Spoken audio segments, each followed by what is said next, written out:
Bonsoir, bienvenue sur Monaco Info pour un tour d'horizon de l'actualité de ce dimanche 24 août. Voici les titres que nous développerons dans cette édition. Coup double pour le MR7 qui a remporté hier la deuxième étape de l'Inextinso Super Sevens à Dax, une semaine après s'être imposé à Mont-de-Marsan. Rugby à 7, rugby à 15, nous serons dans ce journal avec Thomas Riquet, le président de l'ASM Rugby, pour évoquer le partenariat récemment signé avec la Fédération monégasque de rugby. Ils sont sur le pont tout au long de l'été. L'une de nos équipes a suivi le quotidien estival des sapeurs-pompiers de Monaco.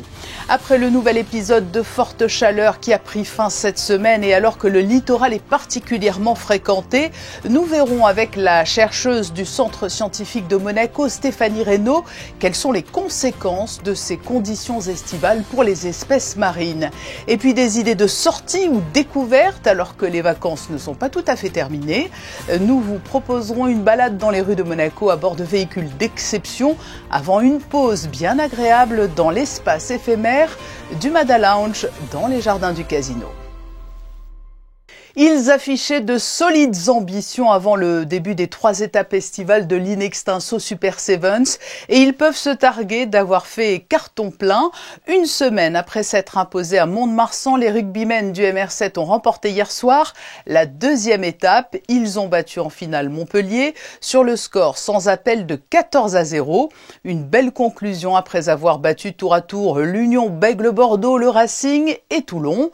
Le week-end prochain, le 3e et dernier tournoi de l'Inextinso Super Sevens se disputera à Pau. Mais depuis la semaine dernière, le MR7 est assuré d'être qualifié pour la finale à Paris en février 2026. Ce parcours sans faute du MR7 est le reflet de la belle santé et du bel élan qui entoure le rugby à Monaco, qu'il s'agisse de rugby à 7 ou rugby à 15. Cet été, un partenariat a d'ailleurs été finalisé entre la Fédération monégasque de rugby et l'ASM Rugby, présidé par Thomas Riquet, qui est interviewé par Christophe Paco. Bonsoir Thomas Riquet. Bonsoir, merci de me recevoir. On est ravis de vous recevoir parce que le rugby est en plein boom en ce moment en Principauté de Monaco. Ça fait des années que ça ne cesse d'évoluer. Et là, c'est un partenariat qui va dans le bon sens pour le rugby amateur. Oui, c'était important pour nous d'officialiser un partenariat structurant. Nous travaillons déjà ensemble avec la fédération depuis des années. Mais là, il était important effectivement d'accompagner cet essor du développement du rugby en Principauté. Et donc, il était important pour nous d'officialiser les choses et de monter en puissance sur la collaboration entre la fédération et son club, qui est finalement assez naturel. Mais au vu du développement de notre sport en Principauté aujourd'hui, il est important de faire cela. C'est quoi? C'est le développement, c'est la promotion du rugby amateur? Oui, l'idée et la volonté de tous aujourd'hui, c'est de promouvoir le développement du rugby en Principauté et surtout de promouvoir les valeurs fondamentales de notre sport, qui sont bien plus qu'un sport d'ailleurs. Donc en termes de discipline, de travail d'équipe, de partage, de respect et surtout d'éducation et d'inclusion, c'était important qu'on travaille ensemble, qu'on mutualise des choses. Vous en avez parlé, il y a vraiment beaucoup de choses qui sont là en termes de performance et de résultats aujourd'hui avec le rugby à 15 et à 7. Donc voilà, donc il était temps de mutualiser les choses et parler pas d'une voie commune parce qu'on a des projets qui sont en parallèle, mais vraiment de faire des choses de façon partagée, coordonnée, ne serait-ce qu'en termes de ressources, puisqu'aujourd'hui, effectivement, il faut accompagner toutes ces performances et accompagner cet effort du rugby monégasque. Toutes ces valeurs de l'Ovalie que vous venez de décrire, ça passe par quoi? Par du partage de compétences entre les deux entités? C'est quoi? Ce sont également des échanges? Oui, c'est des échanges, de compétences, vous en avez parlé, avec des staffs qui sont parfois communs, qui se coordonnent sur des projets à 15 et à 7. C'est du travail qui est fait sur le club qui permet à la fédération aussi de bien tourner en termes de résultats. Donc il y a une vraie coordination qui se fait. C'est de la mutualisation aussi de matériel, de matériel médical, de matériel de transport, des choses qui font que. Et puis surtout, c'est peut-être une cellule commerciale commune qui va chercher des ressources à la hauteur des ambitions du rugby monégasque maintenant. Ouais, c'est pas une fusion, c'est une véritable mutualisation, on a bien compris, entre vous et Thierry Dantès qui avait signé ce partenariat. C'est également évidemment sous l'égide de la princesse, qui est la princesse Charlène, qui est toujours derrière ce rugby monégasque. Oui, je pense qu'il y avait une volonté commune de coordonner les choses. On en a parlé, donc je ne parlerai pas au nom évidemment de la princesse et de la fédération, mais voilà, c'est ce que nous on a ressenti côté club et c'est pour ça que tout le monde s'est mis à la table pour faire de grandes choses et accompagner ce rugby qui marche si bien en Principauté maintenant. Ça fait des années, Président, qu'on se bat pour du rugby. Je me souviens d'une époque, il y avait même Bernard Laporte qui était venu ici, il y a du Michalak dans une autre discipline.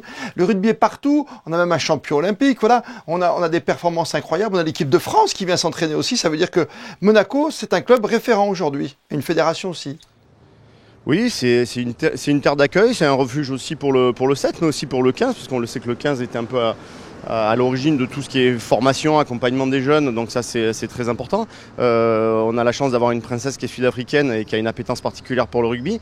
Voilà, vous en avez parlé, effectivement on a accueilli tout un tas d'équipes internationales, il y a eu un tournoi de qualification olympique aussi qui a donné la dernière place qualificative pour les Jeux de Paris 2024. Il y a surtout des résultats de la formation locale avec une équipe nationale qui a été championne d'Europe, une équipe nationale qui a gagné les Jeux des petits États, une équipe nationale U19 qui a été championne d'Europe aussi.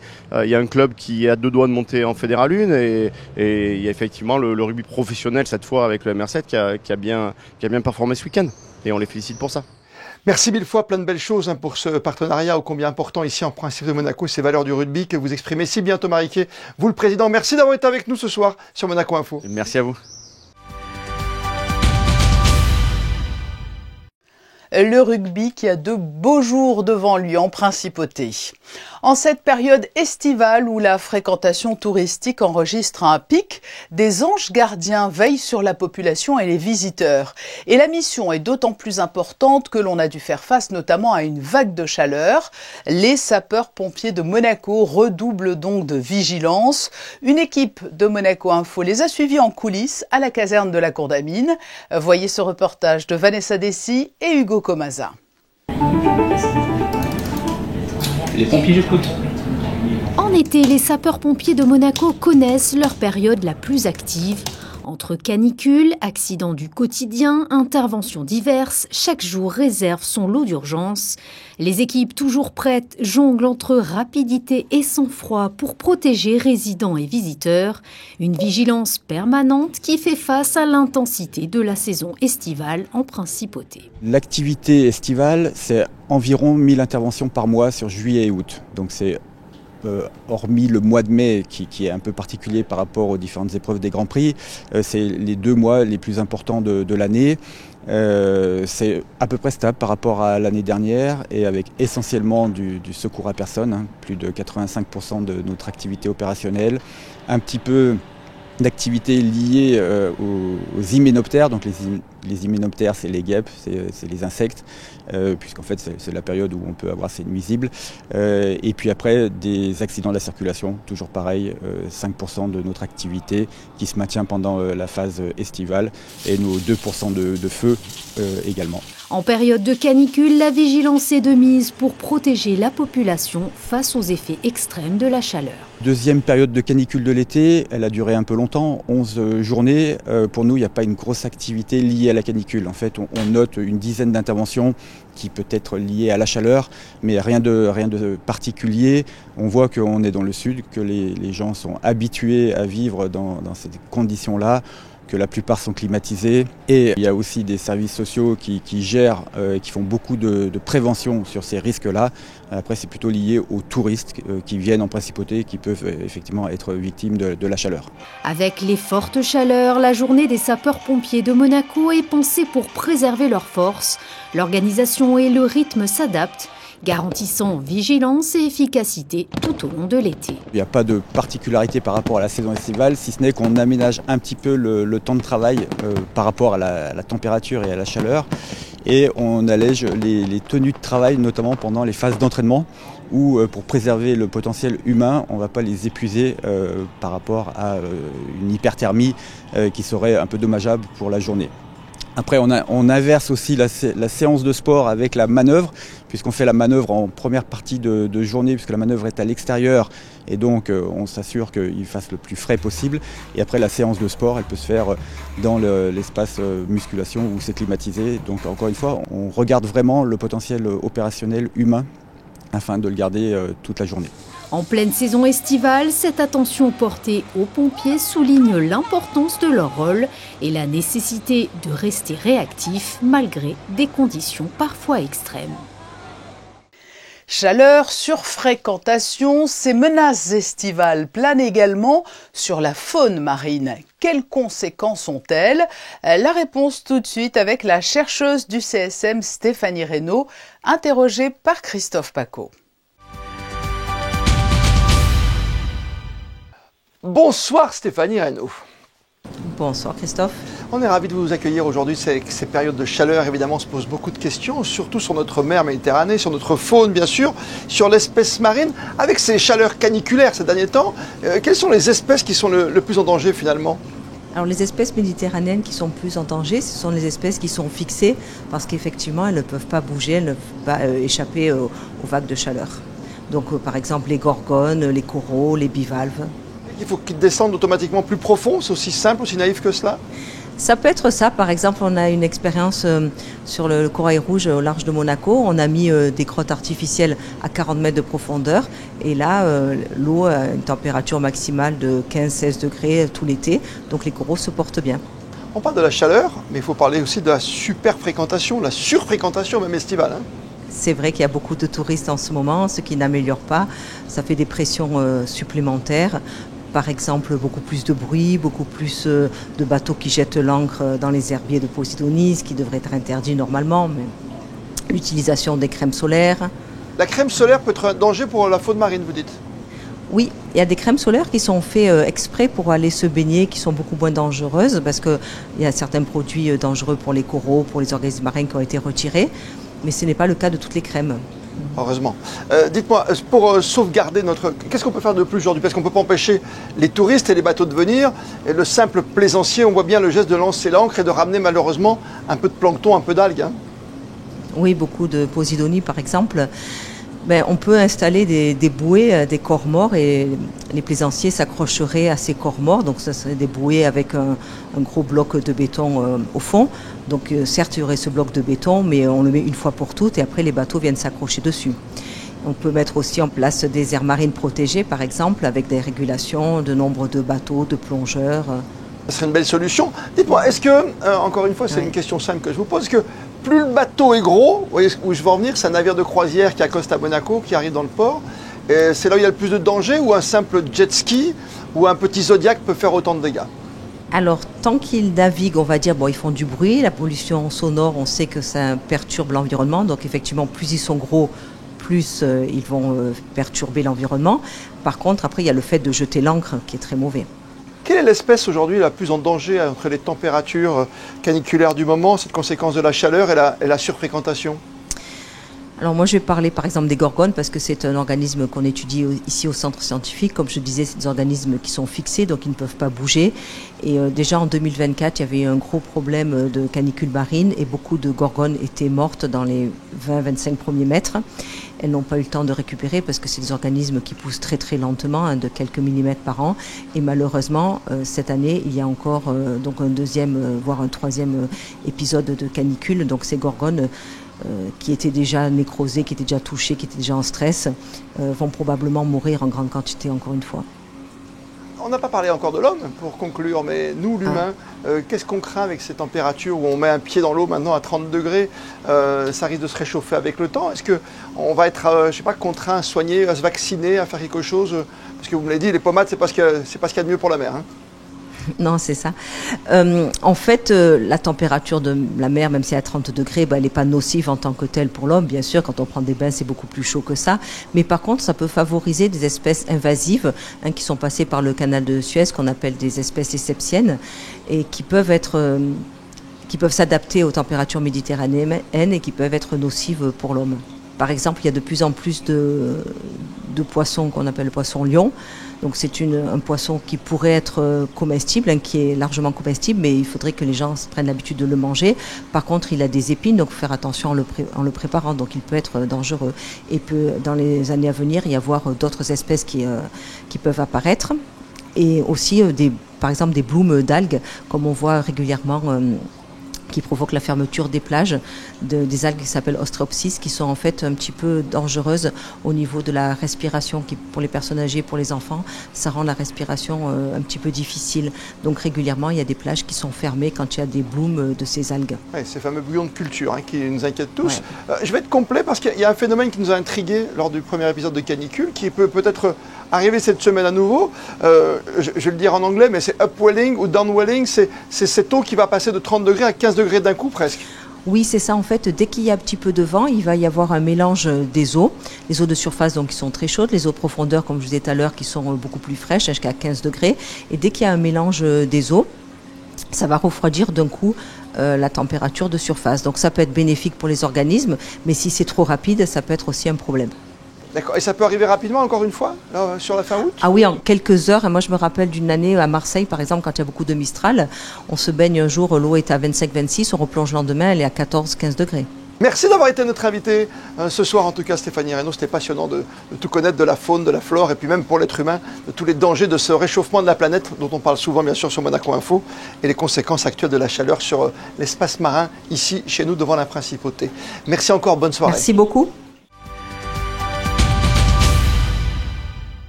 Certains ont donc opté pour les joies de la baignade, mais la Principauté offre bien d'autres possibilités de divertissement pendant les vacances, notamment pour les amateurs de belles voitures. Des véhicules vintage sillonnent actuellement les rues de Monaco. Leur look rétro séduit.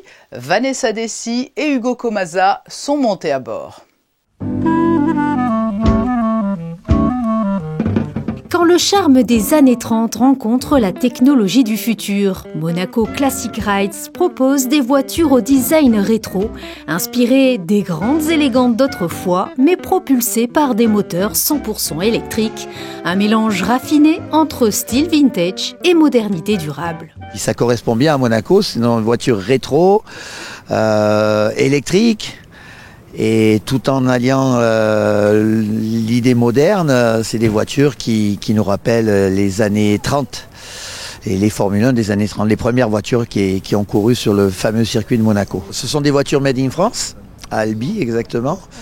C'est des voitures qui ne sont pas très très puissantes, hein. Leur caractéristique, c'est surtout le plaisir d'être à l'air libre et puis d'être vu. Monaco Classic Rides ne se limite pas à l'élégance de ses véhicules rétro-électriques. La société propose plusieurs formules, balades romantiques au coucher du soleil, circuit découverte de la Principauté ou encore expériences sur mesure pour événements privés, des offres taillées pour vivre Monaco autrement, entre glamour et douceur de conduite. Je propose, la formule la plus demandée, c'est le circuit de Formule 1. Les gens peuvent conduire et nous, on est devant avec un véhicule pour les guider. Les gens préfèrent comme ça d'ailleurs, ça évite aussi qu'ils aillent n'importe où, qu'ils se retrouvent dans des bouchons. Nous, on connaît un petit peu, le circuit c'est toujours le même, mais après on fait tout Monaco. Donc on leur présente un peu le Larvotto, Fontvieille. Et puis on a 2 tours un peu plus longs qui les amènent jusqu'au Vista, l'ancien Vista Palace, le Maybourne Hotel, la Turbie. On fait la Grande Corniche et on redescend par le bord de mer, Beaulieu, Villefranche. Et ça aussi c'est sympa. Un retour vers le passé avec un regard tourné vers l'avenir. Ces élégantes au style d'antan et au cœur électrique offrent une expérience inédite, conjuguer le charme rétro et la mobilité durable. Et comme chaque été, le Madawan, quant à lui, délocalise une partie de son savoir-faire en extérieur avec son concept éphémère appelé le Mada Lounge, un espace qui accueille la clientèle entre cocktails et tapas de 17h à 23h. De quoi prolonger la journée sur une bonne note. Découverte de ce concept dans ce reportage signé Alban Gingembre, Sylvain Péroumal et Émilie Flamin. Petit coin de verdure avec vue sur le casino, l'endroit parfait pour profiter d'une soirée estivale. Au menu, soleil, détente, musique, tapas, sans oublier un délicieux cocktail. Vous allez retrouver des boissons, des cocktails avec et sans alcool, des mocktails qui seront faits avec des best-of avec une petite touche maison. C'est une ambiance chic et décontractée. C'est un pop-up éphémère que nous ouvrons chaque année durant l'été. Nous proposons également de la musique live les jeudis, vendredis et samedis, avec des groupes comme ce soir nous avons Michael et Chai Séné, nous avons eu aussi Anthony Kalikagan et d'autres groupes qui sont passés pour animer le lieu dans cette ambiance qui est en fait un cocon de verdure au niveau de la place du Casino en plein Monte-Carlo. Si l'ambiance vous séduit, n'oubliez pas qu'il s'agit d'un concept éphémère. Le reste de l'année, l'expérience se poursuit au Madawan, à quelques pas d'ici. On a certains habitués qui reviennent chaque année. Ça nous permet de les inviter après à nous retrouver au Madawan, qui est ouvert toute l'année, en plein cœur de Monte-Carlo, où on propose également là un petit déjeuner, des déjeuners d'affaires et également des afternoon tea l'après-midi, où on peut boire aussi un verre, un cocktail entre amis. Vous avez jusqu'à la fin du mois d'août pour profiter de cet écrin avant de le retrouver l'an prochain.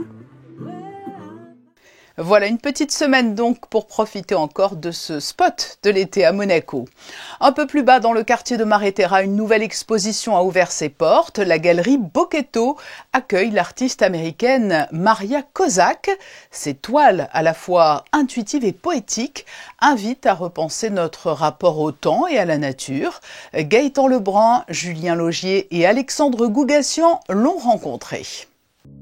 L'artiste américaine Maria Kozak propose un voyage hors du temps. Ses peintures naissent de gestes spontanés, presque automatiques, sans plan préalable.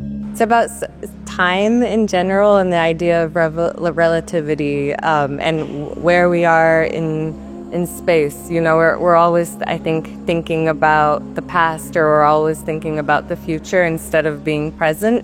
So it's like we live in the psychological time instead of chronological time. It's an Eckhart Tolle actually idea, or I mean it's older, like a Taoist, Buddhist time. Parmi elles, Shame Flowers, inspiré de son enfance dans les banlieues américaines, un hommage aux fleurs sauvages, jadis considérées comme des mauvaises herbes, devenues aujourd'hui symboles de beauté indomptée.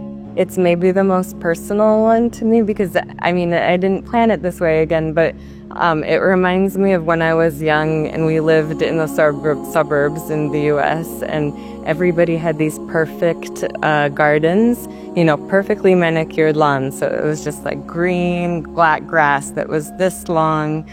You know, now, of course, when I see them, I think they're beautiful flowers and I think that perfectly manicured lawns are gross and that's like what's not natural. So it's called the shame of wild things, and so it's about how like things that are wild and natural, you know, sometimes we ascribe shame to it because we have this order or aesthetic that society defines. À travers ses œuvres, Maria Kozak invite à redécouvrir le présent et à réconcilier l'art, la nature et la vie quotidienne.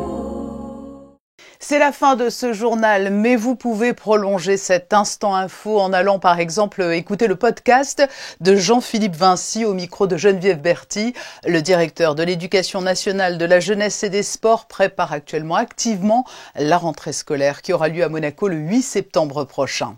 Demain à 19h, vous avez rendez-vous avec Christophe Paco. À suivre dans un court instant la météo d'Alban Gingembre. Très belle et douce soirée à vous sur Monaco Info.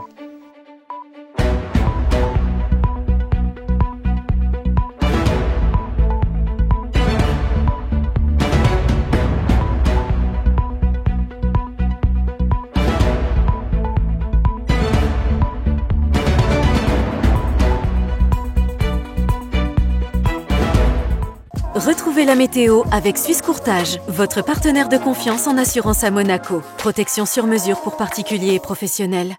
Bonsoir à tous. Demain, pas de changement dans le ciel de la Principauté. Du beau temps malgré quelques passages nuageux. Le thermomètre affichera 20 degrés le matin et 26 degrés l'après-midi. Profitez des températures encore agréables car cela risque de ne pas durer. Des orages sont attendus dans la semaine. Le lundi 25 août, pensez à souhaiter une bonne fête au Louis. C'était la météo avec Suisse Courtage, votre partenaire de confiance en assurance à Monaco. Protection sur mesure pour particuliers et professionnels.